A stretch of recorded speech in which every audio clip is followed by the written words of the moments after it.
Hello guys, तर आज मी chicken टिक्का दम बिर्याणी बनवणार आहे. मस्त स्मोकी अशी बिर्याणी.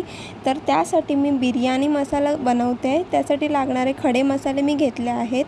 ते मस्त रोस्ट करून घेणार आहे मंद आचेवर 3 ते 4 मिनिटं. यात कसुरी मेथी ॲड करते. छान अशी कसुरी मेथी टाकते. आता थंड होईपर्यंत बाजूला ठेवू याला.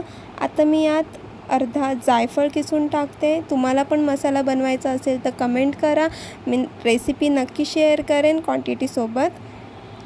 थोडीशी हळद, थोडंसं मीठ टाकते. तर याला मस्त मिक्सरमध्ये टाकून बारीक करून घेऊ.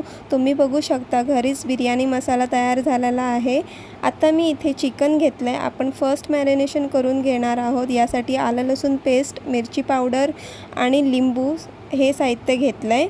थोडंसं मीठ टाकणार आहोत. याला मी आता 15 मिनिटं असंच बाजूला ठेवून देणार आहे. सेकंड मॅरिनेशनसाठी काही मसाले व दही घेतलं आहे. यात चिकन ॲड करणार आहोत. आता हे अर्धा तासासाठी बाजूला ठेवून देऊ. आणि आता आपल्याला चिकन मस्त असं ग्रिल करून घ्यायचं आहे. तर यासाठी मी कोळसा यूज करते आहे. आणि हे पटापट होऊन जातं, 10 मिनिटं लागतात. सो मस्त असं चिकन ग्रिल करून घेते.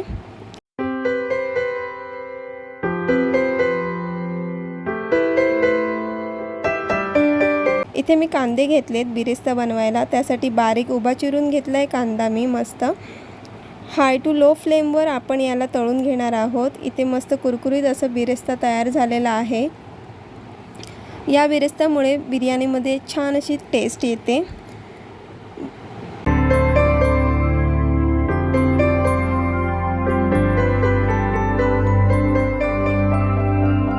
आता काही मसाले व दही घेतले आहे. हे साहित्य मी ग्रेव्हीसाठी वापरणार आहे.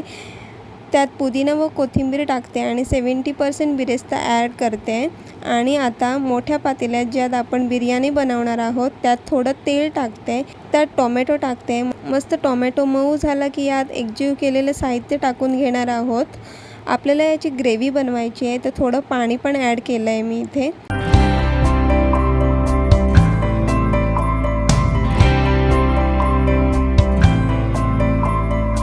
मी केसर मिल्क बनवून ठेवलेलं साईडला. आता बाजूलाच मी राईस बनवते. मी एका मोठ्या पातेल्यात पाणी गरम ठेवलेलं. मस्त उकळी आली आहे पाण्याला. यात आपण खडे मसाले टाकून घेतो आहे. थोडंसं लिंबू पिळून टाकते आणि त्याची साल देखील टाकणार आहे यामध्ये मी. आता बाजूलाच आपला भात तयार होत आहे. तोवर मी जी ग्रेव्ही बनवते आहे त्यात चिकन पीस ॲड करून घेते आहे आणि भाताची लेयर लावते. आणि मी साईडलाच केसर मिल्कमध्ये थोडासा भात ॲड केलेला. याचं मस्त असं पिवळसर कलर येतो. तर त्याची देखील मी एक लेयर लावून घेते. त्यावर थोडीशी कोथिंबीर, थोडंसं बारीक चिरून पुदिना टाकलेला आहे आणि थोडंसं बिरिस्ता टाकून घेते आहे. इथे आपण 15 मिनिटं दम देणार आहोत बिर्याणीला. तर त्यासाठी मी सुती कापड घेतलेला आहे, ज्याला मी पाण्यामध्ये भिजवून घेतलेलं आहे थोडंसं. तो मी साईडने लावलेला आहे. आणि याच्यावर मस्त झाकण ठेवून देऊ आणि 15 मिनिटं दम देऊ. तुम्ही बघू शकता मस्त अशी बिर्याणी तयार झालेली आहे. तुम्ही पण तयार करा. आणि मी डिस्क्रिप्शनमध्ये माहिती दिलेली आहे, तर तुम्ही जाऊन बघू शकता आणि तुम्हीसुद्धा तुमच्या घरी तयार करू शकता ही छान अशी चिकन टिक्का बिर्याणी.